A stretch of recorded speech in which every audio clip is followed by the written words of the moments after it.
Halo semuanya, Assalamualaikum warahmatullahi wabarakatuh. Perkenalkan nama saya Miswah Fiudin Alfarizi dari Universitas Insan Cita Indonesia dari Prodi Neuropsikologi. Teman-teman coba deh ingat-ingat lagi.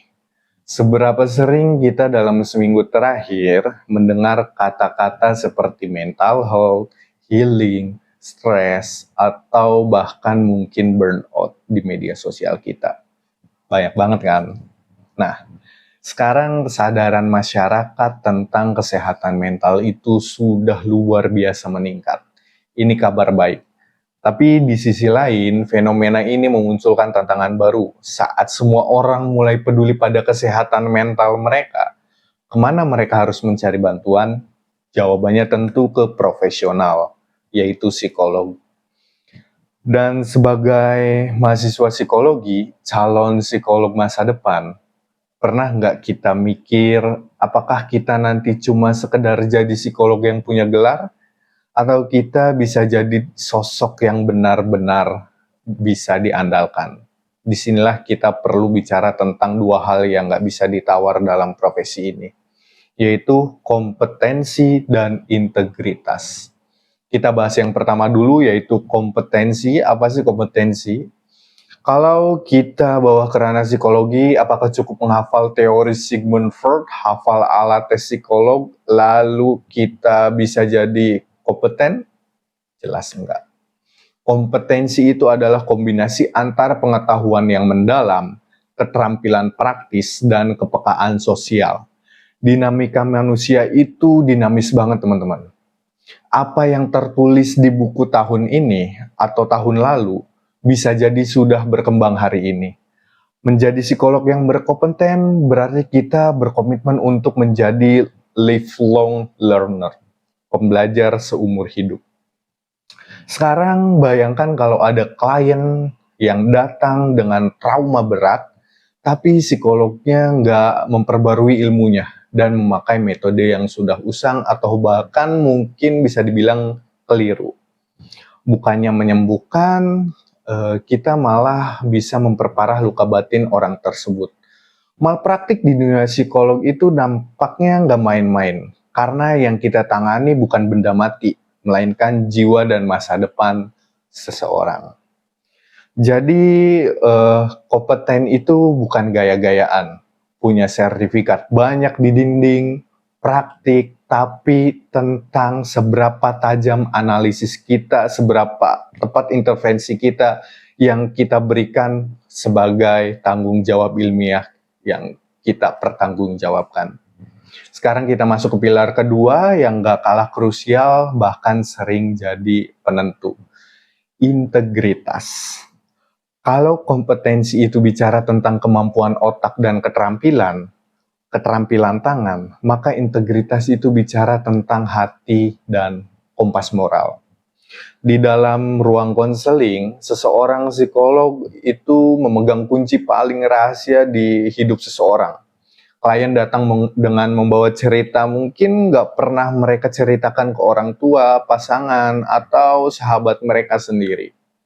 Mereka menceritakan rapuhnya mereka, trauma masa kecil, bahkan rahasia tergelap mereka. Dan disinilah integritas kita diuji. Kode etik psikologi bukan cuma lembaran kertas yang kita hafalkan seperti teori-teori atau pembelajaran-pembelajaran di kelas. Integritas berarti kita menjaga kerahasiaan klien dengan segenap jiwa kita. Integritas berarti kita tidak memanfaatkan kerentanan klien untuk keuntungan pribadi, baik itu finansial, relasi atau power, atau bahkan ego kita sendiri. Selain itu, berintegritas juga berarti tahu batasan. Kalau kita merasa suatu kasus di luar kapasitas kita, misalnya kita belum punya kompetensi di bidangnya, atau kita sendiri sedang tidak stabil secara emosional, psikolog yang berintegritas akan dengan lapang dada merujuk klien tersebut ke rekan sejawat yang lebih ahli. Kita mendahulukan keselamatan klien kita di atas ego profesional kita. Lalu, kenapa harus keduanya? Kenapa nggak salah satu aja? Kenapa kompeten dan berintegritas itu ibarat dua sisi koin yang nggak bisa dipisahkan? Coba kita analogikan. Kalau ada psikolog yang sangat kompeten, pinter banget, analisisnya tajam, tapi nggak punya integritas, dia bisa memanipulasi kliennya. Dia bisa memanfaatkan rahasia orang lain demi kepentingannya sendiri. Itu berbahaya. Dan sebaliknya, kalau ada psikolog yang berintegritas tinggi, baik banget, orangnya jujur, tulus, tapi enggak kompeten, dia gak akan bisa memberikan solusi yang tepat. Niatnya baik, ingin menolong seseorang, tapi karena ilmunya kurang, penanganannya malah salah sasaran. Kasihan kliennya. Makanya kompetensi tanpa integritas itu berbahaya. Sedangkan integritas tanpa kompetensi itu tidak berdaya.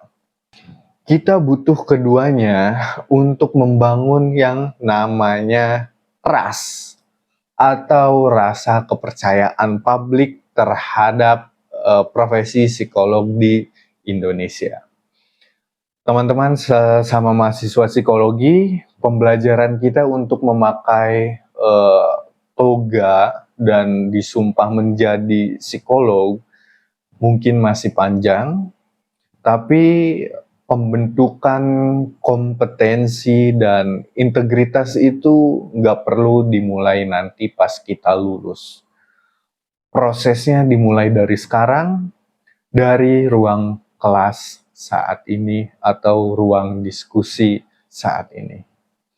Dimulai dari tidak menyontek saat ujian, jujur saat melakukan praktikum, serius membaca jurnal ilmiah, dan belajar mendengarkan teman dengan empati tanpa menghakimi. Yuk, kita persiapkan diri kita dari sekarang.